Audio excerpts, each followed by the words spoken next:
Okay, good morning, everyone. Again, welcome to our second episode of Lunch with Sequoia. So this Zoom right here is for you to ask questions, for you to bring whatever you've been through for the last whole weeks to let us know that, hey, what we can do to help you to build your business. So normally the format is like this. You bring in the question, either you raise your hand or you text your message into the check box, and we will try to answer it as detailed as possible. So it's since this is our second time, so we're still doing a lot of try and error to see what would be the best ways to run the show like this. So if you don't mind, just keep the etiquette. Ask one questions per time. Okay, so I know that sometimes you have many extra questions associated with the first questions that you ask, but please hold on to it. So just ask one question at a time so that other people will have the opportunity to ask. So today we actually have two advisors on the call. We have Jason on the call on the line. So Jason, again, he can answer all 1 to 4 unit investment properties. He can answer a lot of constructions, fix and flips, things like this, that he can definitely help us out. And also we have George. Many of you heard from George already. George is our credit expert. If you have any credit questions or whatsoever, George is here to answer your questions as well. So again, without further ado, who has the first questions to bring into the show? Anyone? Well, I would suggest you to prepare questions when you come. Okay, so again, this Zoom right here is specifically for you. It's not for training purpose. It's for day-to-day operation. Whatever questions that you run into on a weekly basis, we have a lot of people that send us questions saying, "Hey, Alan, I want to ask you this. Alan, want to ask you for that." This is the this is the opportunity for you to ask. Not only that we can answer the questions to you, but we also, through trainings like this, we can answer questions so other people can also listen to learn about it as well. So I see Brown, Cheryl Brown, you're saying that you have a questions, please. Yes, hi. I have my first loan customer ask me to ask how he could get through some red tape or something, and a little bit frustrated. And so I don't want to take a lot of time, but he has a business that's grown over 120%, and it's the high demand where people come out of jail and they need to look for jobs, and he's finding them jobs, and his business is expanding. And then they need housing and different things. And he's met you, Alan, sir, in Delaware. Oh, and okay. you guys talked. And so he was very pleased, but he's had like 3 different counselors. He said he understood about a first one, and then maybe someone else for processing. He's had like 3 different advisors, and now he's with the financier.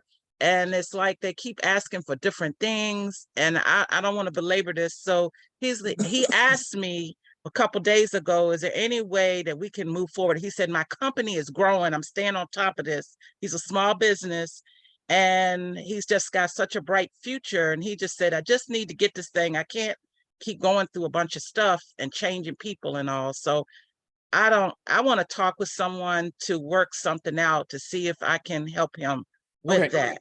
Very good. The first thing, if you need to talk to one of us, set up a schedule with us, right? That's no problem. Okay. We love to talk to, and especially for things like this, we would love to talk to them and see what we can do to help. But in general, okay, you mentioned something about he's already in business, the business is growing.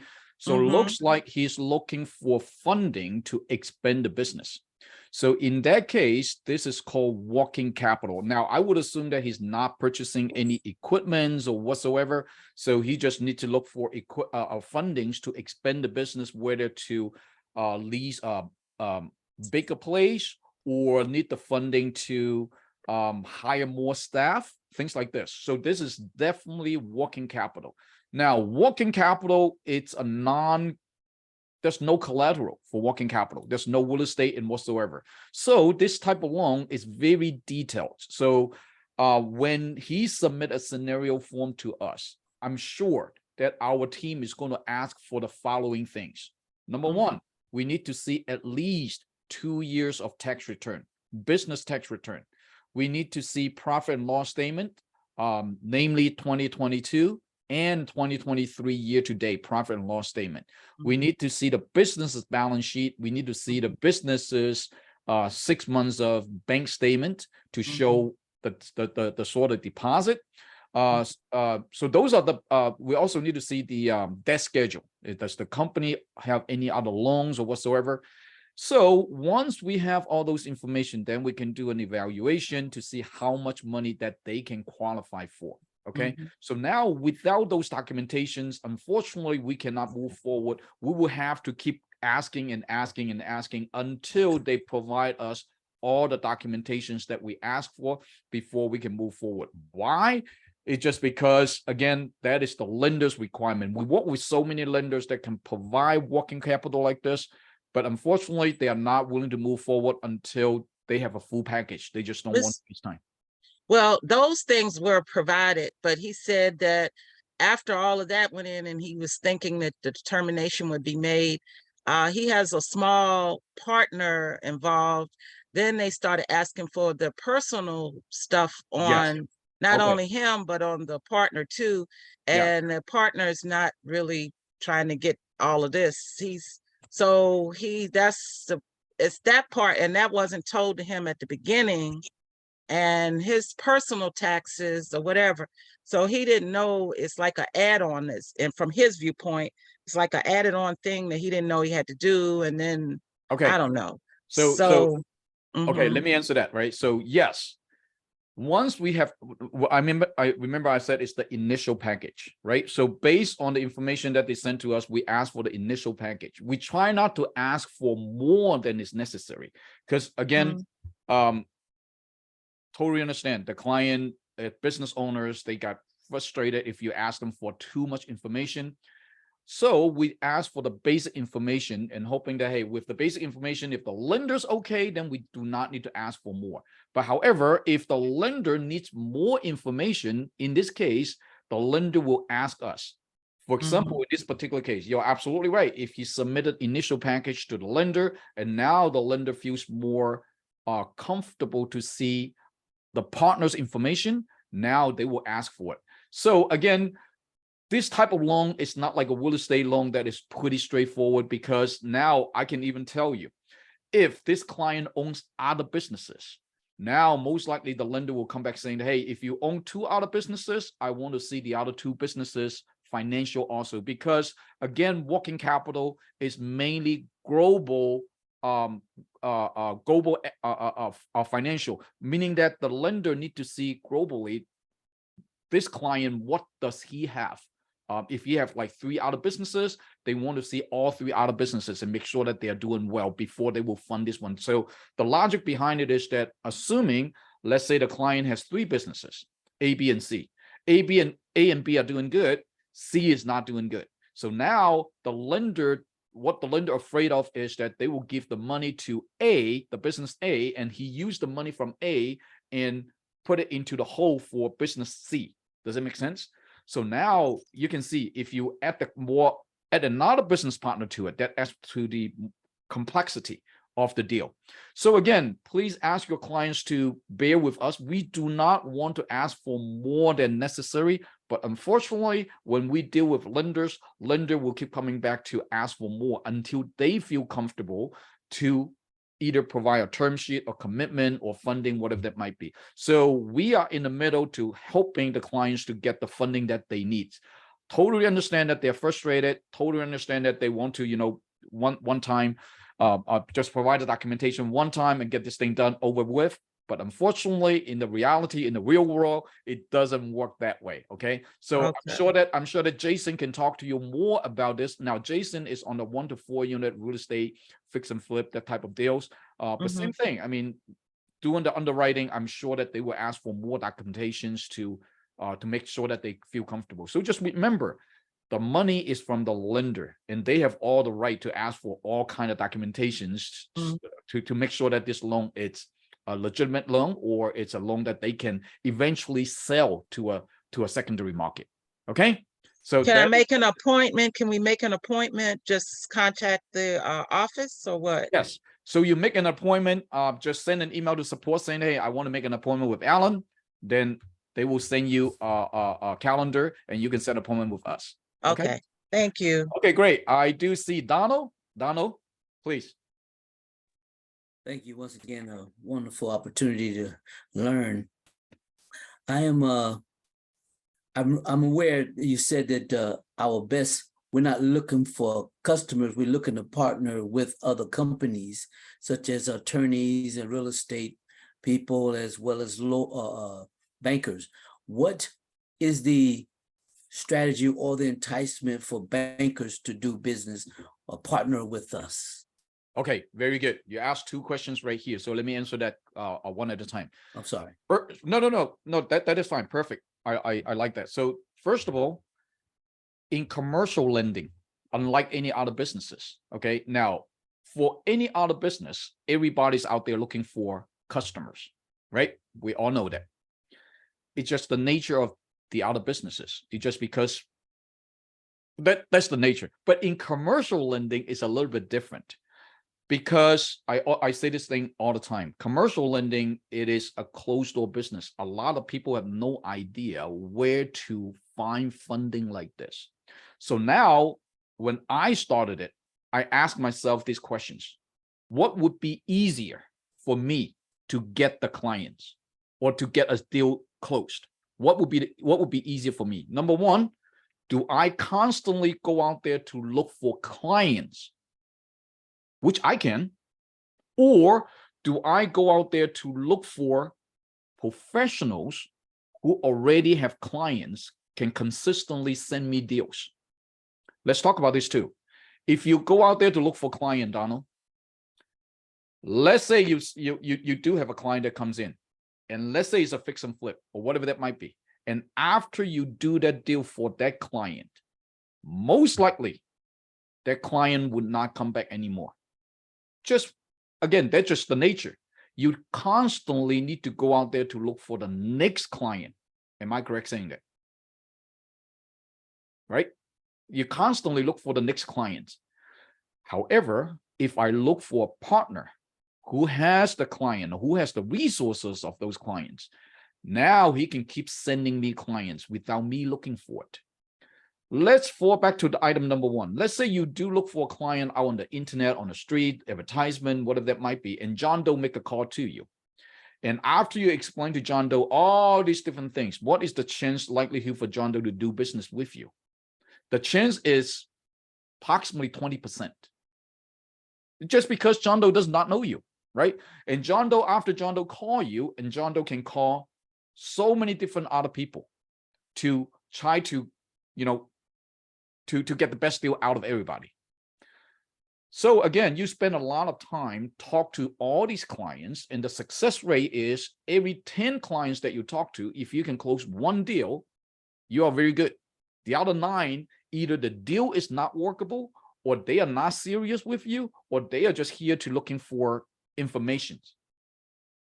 Now, versus if you go out there to look for a partner, such as real estate agent, loan officers, insurance agents, CPAs, accountants, bankers, whatever that might be, they already have the relationship with the clients that they already serve. Insurance agent, they sold a policy to that business owner. They already know each other. The relationship is already set. So when they refer you a client, it would be much easier for you to close that client, or even give them a term sheet than the first one. Am I correct saying that? So that is the relationship business. Now, why does it work on our end versus, on the other business? Why all the realtors, insurance agent, they have constantly to go out there to look for clients? It's because the industry has already disrupted. Everybody knows somebody that out there are real estate agents, loan officer, or whatsoever. It's very easy to find a realtor. or loan officers or an insurance agent. But however, on our line of business, it's not that easy for somebody to find out who is a loan consultant that have access to all these funding sources other than the bank. So now they go to the bank very naturally. Now, let me answer your second questions. Why would banker partner up with us? The bank, for example, Bank of America, Wells Fargo, PNC, whatever that might be, what do? They only can sell their own product. And if they cannot sell that product, if they cannot service that client, what can they do? Nothing. And guess what? A lot of clients would love to go to the bank to get funding, and the bank would love to keep those clients. Why? What you have to understand, what is the bank looking for? What does the bank looking for? The bank is looking for what? Looking for deposits. Right? So now when the client comes in to the bank, and now the bank saying, okay, let me take a look at this deal for you, so on and so forth. Now, even though they cannot do the deal, what can they do? They can partnering up with us, send us the deal, we close the deal, they still keep the client, and the client will still put the deposit into their bank. Does it make sense? So that way, that is how I pitch to all these bankers. I say, if you can close the deal, absolutely wonderful. You don't need us. But the reality is that a lot of the deals that goes to your bank, regardless what kind of bank you are in, you cannot get it closed. And a lot of, even though you can get it closed, the term is not what the client wants. So for example, let's say a perfect client right here that purchased a warehouse. The maximum a lot of this banker can do is about 40%, 50%. Many of them do not have the ability to put down that much money. But however, if you come to us, we can go to as high as up to 65%. In some cases, 1 to 4 unit, we can go up to even 80%. Right? So the leverage for us on our end is much higher than a traditional bank. So that is why a lot of the banker will come to partnering up with us. And I will tell them that, hey, you send us the deal, we close the deal, you join our network, you still get paid, and you also keep your clients the deposit with your bank. So again, that is one stone with many, many birds. Sounds so good. That is the reason. Sounds Okay? good. Thank you. Absolutely. I'll be back. I have several other questions. If I could chime in, Alan. Jason, come on. Yep. We actually like working with bankers because one is, remember, with private lending, like my company, we do non-owner occupied space. So that's the first thing. As long as the banker's client it's an investment property. It's either rental property. It's not the property that they live in. Most of the time, the bankers will come to us because, like Alan said, they don't qualify for one of their products. So they need to look for funding elsewhere. And the reason we like working with bankers is because they already have all the documents of the lender. So it makes underwriting and processing much faster. In fact, they have too much because we don't need income statements. We don't need tax returns. We don't need many things. So it's a lot easier for that client, their client, to get funding. The client relationship with a banker, basically, that's something you would set up as a broker working with a banker. And so the banker really can't be on the HUD or settlement statement as a broker, but you can. So Donald, as yourself, you'd be the banker, you'd be the broker, and then you would have to pay the banker whatever you agree to. Okay, so they wouldn't be, you would be on the HUD settlement, but they would not. Or in this case, Sequoia would be on the HUD settlement, and then you guys would pay the banker, and then he would have to do his own 1099 on the fees that he received, because this would be outside of his normal banking channel. Now, there's some bankers, and we have those too, that they really don't want a commission. They basically just want their customers to get that loan or funding, refinanced.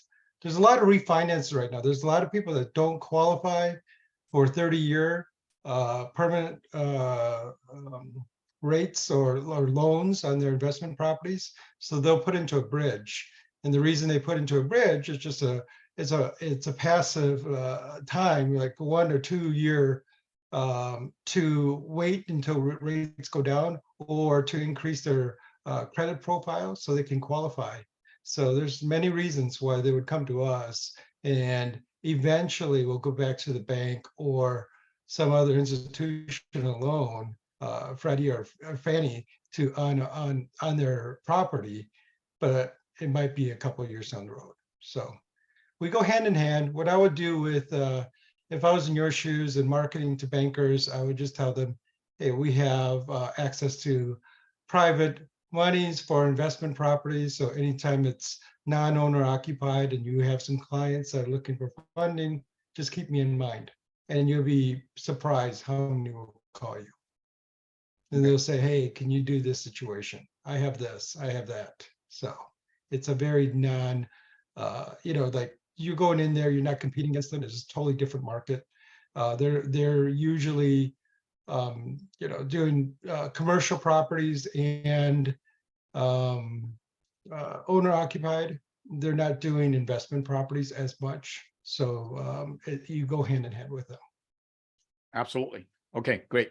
Thank you. I see Alicia. I'm not sure is that a statement or a question, so I don't understand what it is. She's asking, is it industry standards 100%? I'm not sure what that means. So if you can elaborate a little bit, Alicia.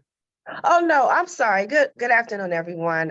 No, I was just agreeing with you because I know that, asking for those documents, the underwriters will ask for other documents on top of what they've already received. I mean, I was just stating that it's industry standards. That's all. Oh, got it. Okay, Really great. Thank you so okay. much. Yep. Yes. Thank you so much. Okay. Sorry about that.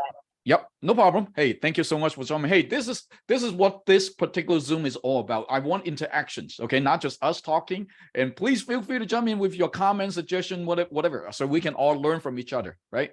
Thank you so much, Alicia. So Monica is asking, when a banker partners with us, do we sign them up as a consultant, or what is the procedure?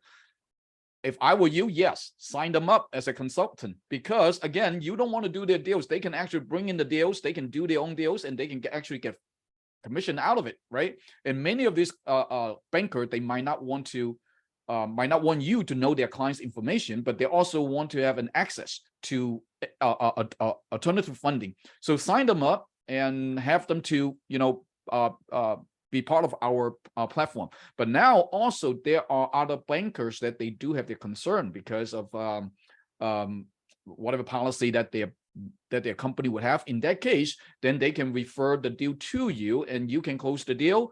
Either way is fine. But again, banker is a very, very good resources for you to tap into at this point. Now I see Larry. I see the hand. Larry, can you go ahead? Yes, the question I was want to ask, going into a co-market such as banking, real estate, the material. What material is appropriate to give them a lead with them in the beginning when in this co-market? Okay, let's talk about marketing, okay? Ask yourself this question, Larry. What would be more easier for you to do? To talk to somebody that you totally do not know, or talk to somebody that you know? Obviously, is talk to somebody that you know. So especially, well, I shouldn't say especially, but in any sales, whether you're doing mortgages, insurance, you are selling a car, you are selling, I don't care what you sell. There are always three markets that we see, three markets. The first market is what we call the hot market, the people that you know. The second market is what we call the warm market or the lukewarm market. The third market is the cold market. So the hot market are the people that, or the people that you know, that trusted you, that know what you have been doing. Those are the people would not turn you down, even though that they would not buy anything from you. When you start out with a new industry like this, I would suggest you to talk to your warm market or hot market first. Your realtors. I'm sure that you have a realtor. I'm sure that you have an insurance agent. I'm sure that you have a CPA. I'm sure that you know a lot of people that are already in the service industry. Talk to them about what you do. That is the warm market or hot market. Okay. They will be, if those are your true friends or true families, they will send you their referrals. You can close deal much easier that way. And you spend a lot less time to dealing with those clients. It's just because the relationship is there. Now, the second market is what we call the lukewarm market, meaning acquaintances, your co-workers, people that you meet, your neighbors. You don't know them, but you know them, but you don't know them. But again, you can start to let them know what you are doing. Okay. The hardest market is the cold market. It's because there's no relationship right there. Now, honestly, you see all these people out there doing all kinds of advertisements, TV stations, newspapers, and Instagrams, Facebooks, whatever that might be. You're attracting cold markets. So cold market, it's very, very hard to close, especially in commercial lending. If you're selling them a $10 product, they might buy it from you, nothing to lose. But if they're asking for a 10 million, 5 million, or $500,000 loan from somebody that they don't know, most likely, even though they call you up, it's going to be just for information purpose only. Now, how do you get to cold market? You have to establish your own reputations. For example, like us, you see us on Facebook, on YouTube all the time. We are talking about all kind of commercial lending. We go to many different states to do seminars and things like this. You see us all over the place. And now, because the things that we do, we slowly attract cold market to us, because after they watch our video and all these things, and they realize that, okay, now this guys know what he's talking about, and let me give him a try. But the reality, if you just started it out by yourself like this and you want to go into cold market in commercial lending, is very difficult. So I would say everybody have their own ways to do it. And I'm sure that Jason is actually putting in a certification class for everyone. And one of the module is going to be talking about marketing. How do you generating leads? And correct me if I'm wrong, Jason, that if they follow your course, they will close at least one deal a month. Okay, so I think that's the conversation that we have. But when we started it, I would still suggest you to go through your market first before you tap into the cold market, because you'll getting so much frustration because you're posting advertisements and so on and so forth all the time, but you don't see anything out of it. But cold market works. You have to start off with Facebook, Instagram, whatever that might be, and just keep posting things about commercial lending. Now, what do you post? You're asking what kind of information we post. Number one, connected to our Facebook page.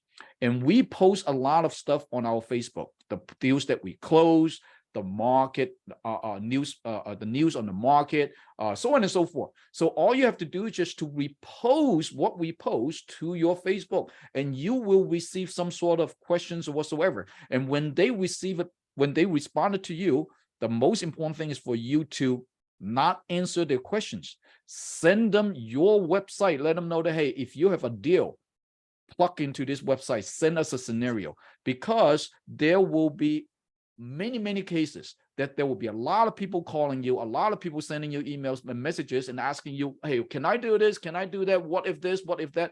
It will take out a lot of your time. So what I would suggest you to do is that send them your website.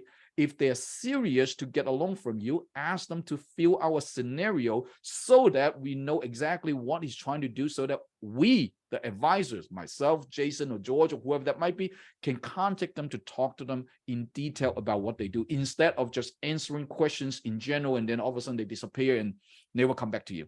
So now if you need marketing materials, send email to marketing@seclending.com. That email is actually at the bottom of our webpage. So hopefully, Larry, that I answer your question. Yes, you did. And also I see Aurora saying that I have a comment. Aurora, please.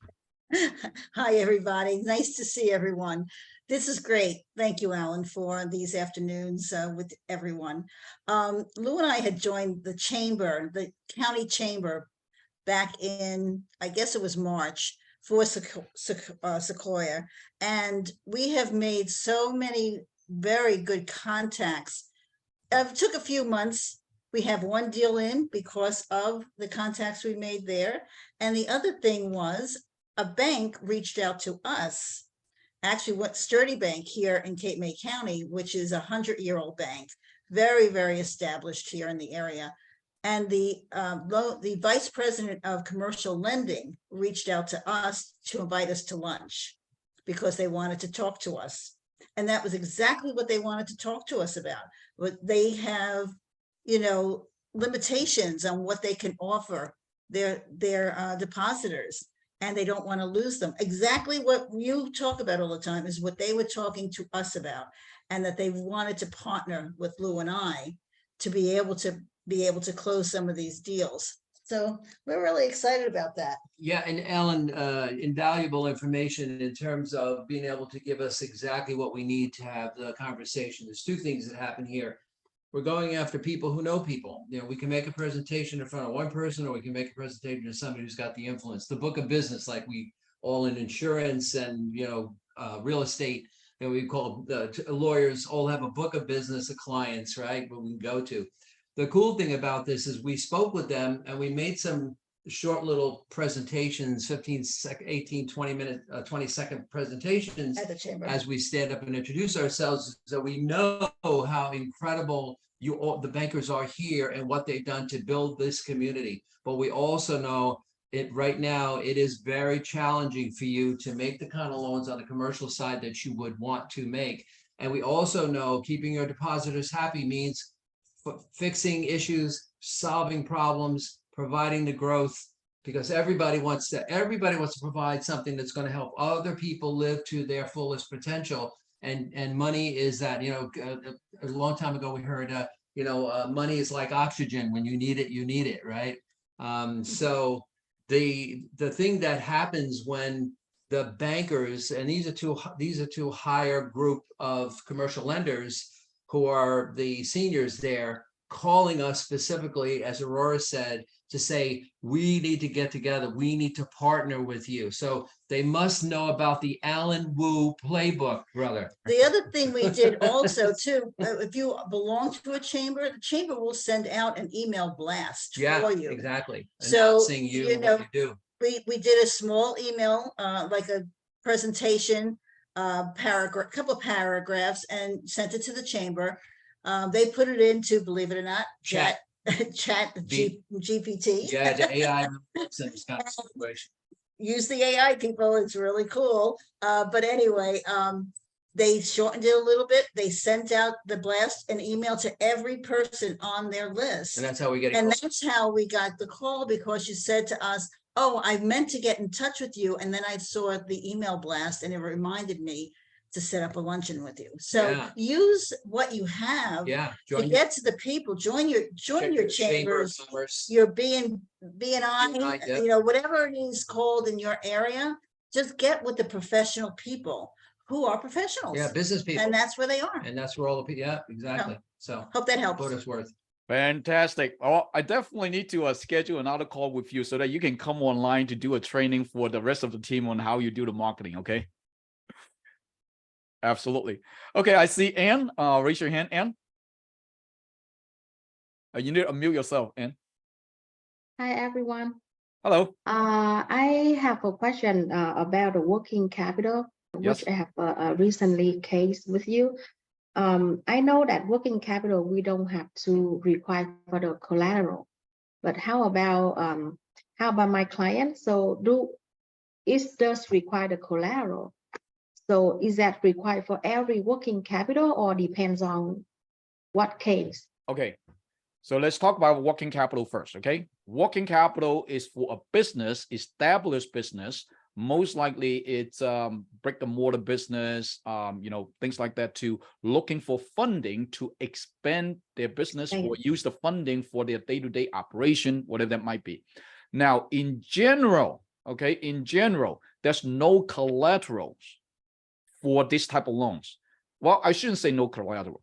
It does have collateral. The collateral is the business itself.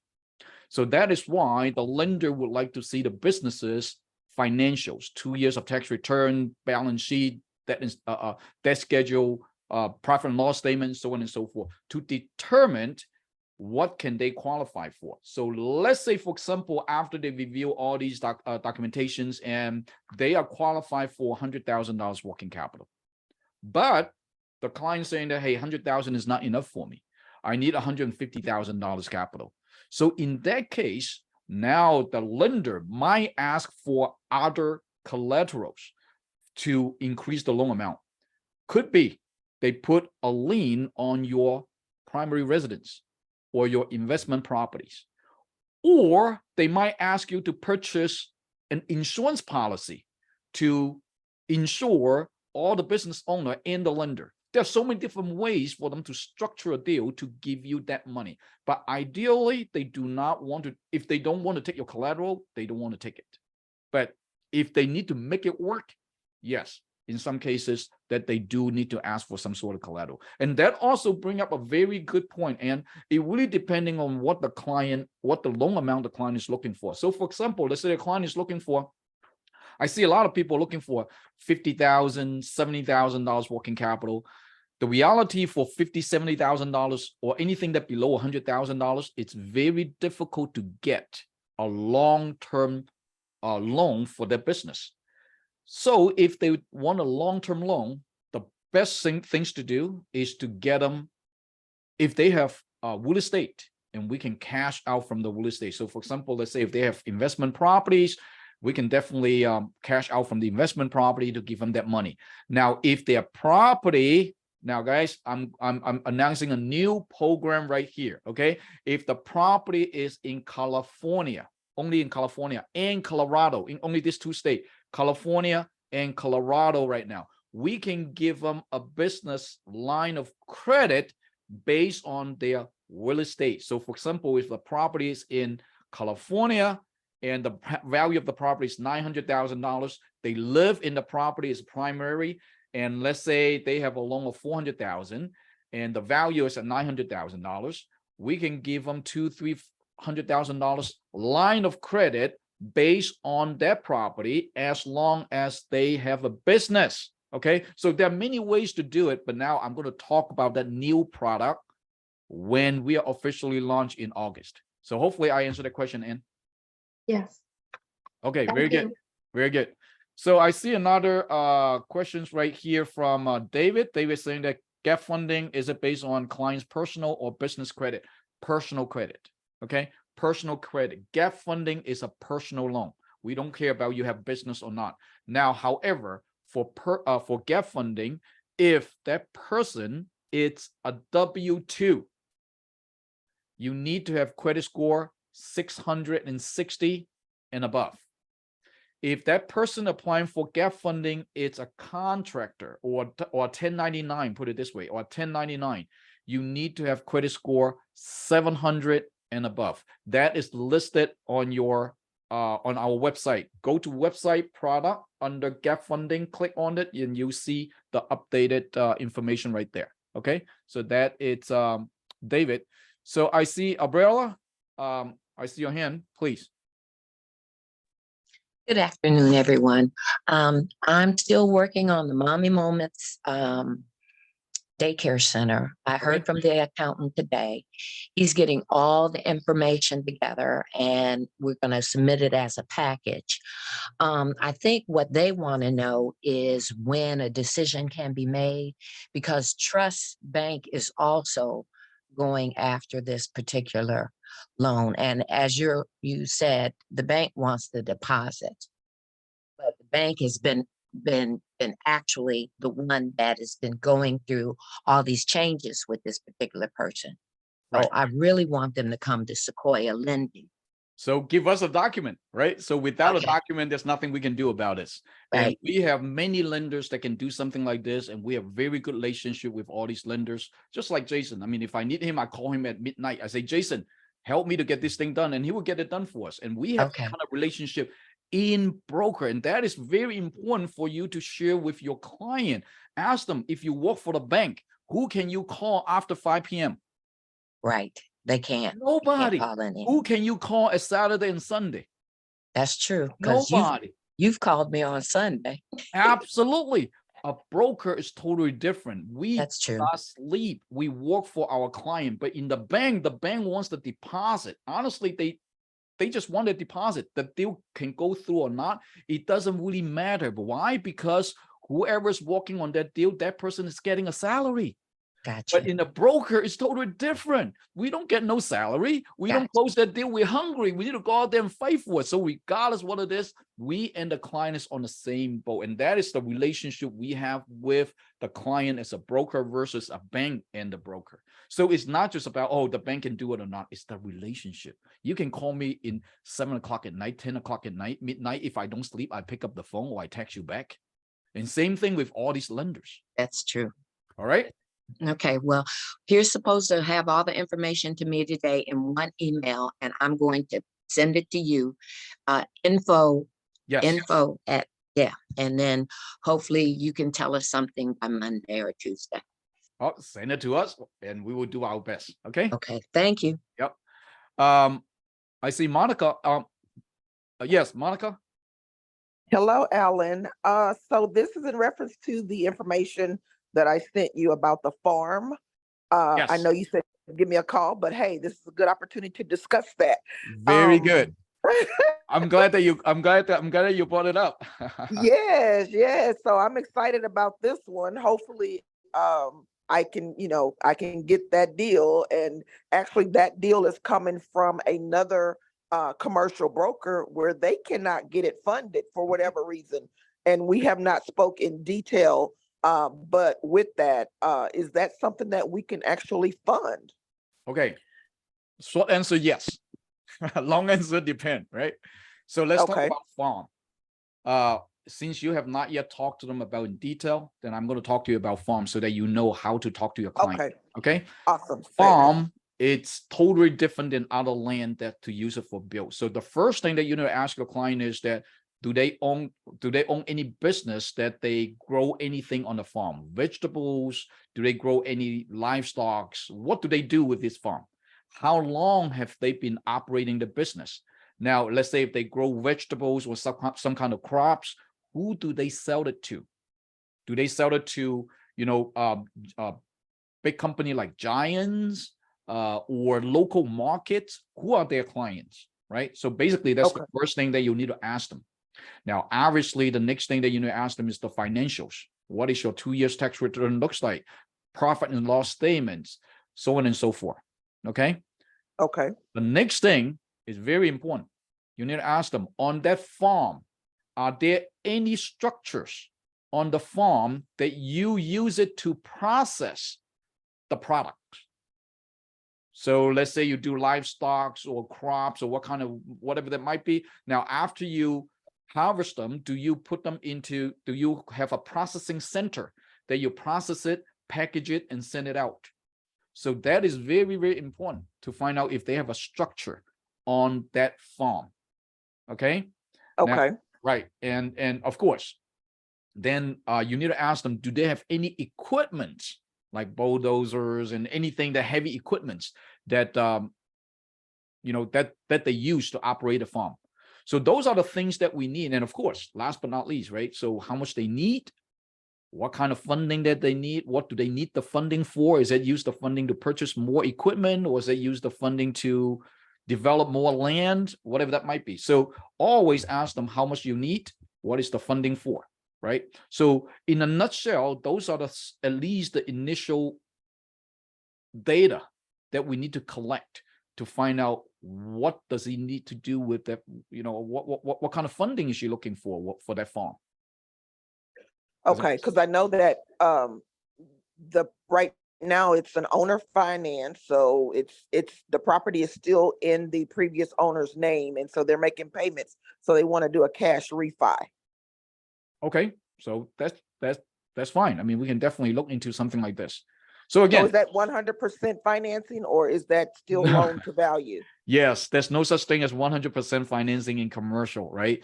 Okay. Now, however, if this can be categorized as a USDA loan, the rate could be very favorable, because especially if they are farmers and that's all they do is farm, and the interest rate is very favorable. I would say somewhere between 3% to 5% right now. Okay. Oh, Very wow. low, Okay. very low. But again, they have to qualify for it. So that's why we're asking, what is it on that farm? So give us some basic information, and then we can see what we can do to put this thing together.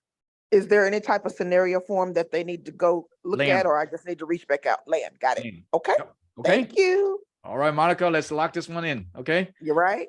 Alan, hey, Alan, good to see you right here. Alan's asking for how long can you get fund a fix and flip, and how much down payment, rate and term. Jason, would you like to answer that?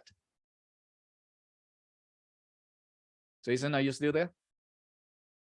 I had to unmute. Okay. Okay. Yeah, hi, Ellen.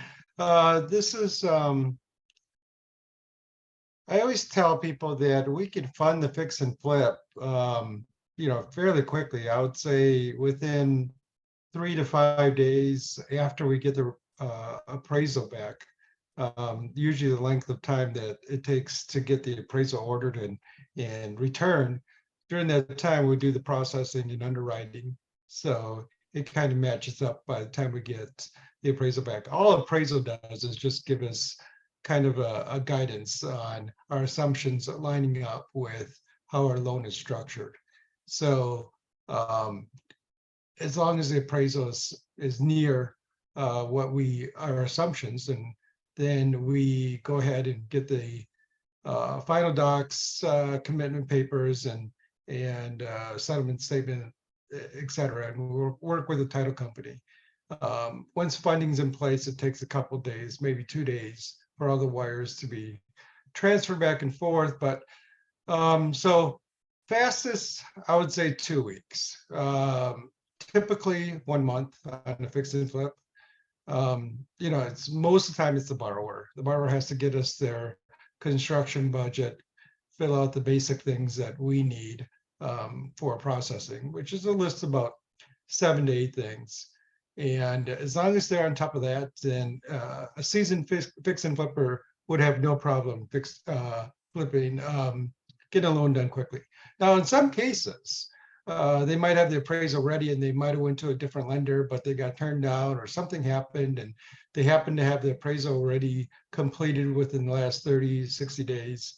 And there are times when we can close within that same week. So it just depends on how strong the borrower is, the project, and just how far along they went in that process. So that's the exception, not the rule. For rate and term right now, I would say that I'm comfortable. There's obviously a lot of variables that goes into a rate, like basically from the borrower side, what's their FICO, what's their experience like. From the property side, where is it, what exactly is it, light rehab, is it heavy rehab, etc. So that goes into the rate, but it's going to be anywhere from 10 to 12% on the high. The high is going to be people that have little experience. Could be that their FICO is less than 680. It could be that the property is going to be heavy renovation. And usually the term for heavy renovation, just so you know, is if the purchase price and the renovation price is the same, or the renovation's higher than the purchase price, typically that goes into heavy renovation. So for those that are getting a property, let's say for $50,000, and they're going to put $200,000 into it, that is a heavy renovation. And so they're going to have extreme experience on a project of that size. We're not going to just let some novice go in there and buy a $50,000 rundown house and think that they're going to just easily fix it up and sell it for, $400,000 just down the road. But absolutely, there's profit there. So maybe we could work out where we would like to see who the GC is, and et cetera. So there's a lot of things with that. So rate is going to be somewhere I would say that 10 to 12 range. Term, all fix and flips are going to be a bridge loan. So typically we want to be in and out of that loan in 12 months. So I don't know too many lenders that want to go beyond 12 months on a fix and flip. The reason is this. As you know, there's fix and flip is two components to a loan. There's the purchase, then there's the renovation. The purchase is obviously going to go right at closing. So we're making, as a lender, we're making interest on that money from day one when we do the purchase. The renovation is sitting in a draw fund. So it's kind of like a line of credit, right? So you do the work and then you reimburse for the work you did. Well, that money is not gaining, there's no interest. There's no money that we're making on that money sitting in the draw account. And so if someone has a fix and flip loan for 18 months, and let's just say that for 17 months, they do nothing. So basically our money is sitting there inactive and the cost of our money is higher. And so we're actually losing on that kind of deal. So typically we like to keep the fix and flip loans 12 months. So that's that. Now they can get an extension. We'll work with them. Obviously, our goal is to try to make every project work. And situations and circumstances do come up, and where they have to extend, or like right now, I'm doing a bunch of loans that are just past that time, and they have to go into a new loan. So basically you just take the same loan that you had before and just redo the same loan with today's rates and today's cost scenario. So, there's a lot of people that didn't develop in the last year because the cost of capital or the economy has been really tough for them. So they just paid the principal, which is, sometimes very expensive. But at the same time, they didn't want to take that chance. Now, some people might say, I didn't really want to get the project done right now because I don't know if someone's going to buy it. So putting all that money into it and putting all that work, they might think that the market's not really prime for them to sell it or rent it. So there's some various reasons why someone might delay a project. But with that in mind, we don't want to go past 12 months on any fix and flip loan. Hope that answers your question, Ellen. How many points you guys charge? Points are going to be, as a lender, we're going to come in there at 1.5 to 1 3/4 points right now. Now, obviously, there's a bunch. When you talk about brokers or Sequoia, that's something that you guys would have on your end, what you need to do, because it depends on what additional. But on the lender side, we're going to be somewhere between, I feel comfortable saying anywhere from 1.5 to 2 1/4, and that really depends on the area and the borrower. Okay, so our origination points are going to be a little bit higher in rural areas, and to give you an example, and I know you're in Texas, our fixed and flip loans in Dallas and Houston and Austin is going to be lower than, let's say, Killeen or some of the smaller cities that in Texas, even Fort Worth, just because of the as our capital is distributed, our underwriting and our actuaries put together a model that fits by demographics and kind of like a risk analysis, if you want to say. So it's all mathematically based. Now, does that mean it's fixed all the time? No, there is some times where we can offer exceptions or we might reduce some of the origination, but there's got to be a good reason for it. And usually it's going to be because it's a repeat borrower, it's a very strong borrower, it's a strong project. That maybe it's where they have a lot of equity already into the project. So they're trying to save on some of the initial cash outlay right now. So every situation is a little bit different, but that's kind of like our standard. So I would, for your marketing and as you are just kind of giving out rates to someone, I would be comfortable with saying somewhere for fix and flip, 10 and 11% with 2 points, 2 to 3 points origination. And that kind of gives you a gap of working, because you don't know all the specifics from that individual or that project yet. So that's a good range just to give. And the down payment percentage? The rule of thumb is this, okay? That's all in leverage, and fix and flip is going to go a little bit higher. Okay, so that's going to go from quickly. You know, I know that your time's going to run out now, so I'll make this quick. But leverage is going to go anywhere from 75 to 90% on fix and flip. That's loan to cost. So their down payment is going to be somewhere around. Cash outlay is going to be around 20% of the cost. So that's I like to use that kind of rule of thumb. So for example, a 200,000 purchase, 100,000 rehab, that's 300,000. They're going to need about 60,000 to get that project done. Okay, so wholesale, how about you guys do fund wholesale? Stone holding period time is very short.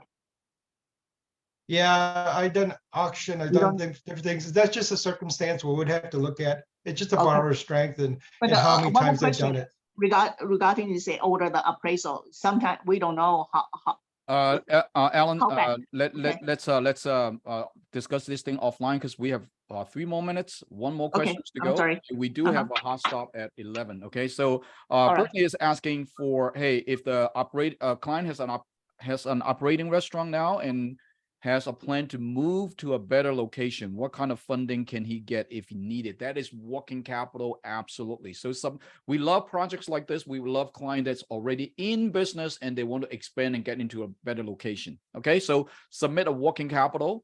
Same thing, working capital. We need to see the financials, so on and so forth, and we can review it and let you know how much they can qualify for. Okay. So, ladies and gentlemen, that's another episode of Lunch with Sequoia, and hopefully you can get something out of it. Next week, we will be at the same time. We will be at the Zoom, but however, I will not be here. So we have another host.